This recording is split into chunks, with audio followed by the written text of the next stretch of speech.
Shalom everyone, at once again, guys, for today's vlog, ang isi-share ko sa inyo ay ang conjugation ng infinitive verb to cause. In Hebrew, ligrom.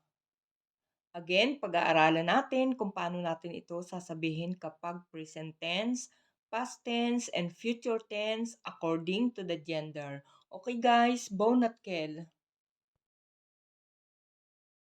Present tense cause for masculine singular, gorem. Ani, gorem. Ata, gorem. Hu, gorem. Present tense cause for feminine singular, goremet. Ani, goremet. At, goremet. Hi, goremet. Present tense cause for masculine plural or mixed gender, gormim. Anachnu, gormim. Atem, gormim. Hem, gormim. Present tense cause for feminine plural, gormot. Anachnu, gormot. Aten, gormot. Hen, gormot. Okay guys, pag-aralan naman natin kung paano natin ito sasabihin kapag past tense. Garamti. Garamta. Garamt.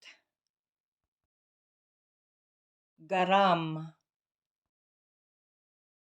Garma. Garamnu. Garamtem. Garamten. Garmu. Garmu. Okay guys, for future tense, will cause. Ani, egrom. Ata, tigrom. At, tigremi. Hu, yigrom. Hi, tigrom. Anachnu, nigrom. Atem, tigrimo.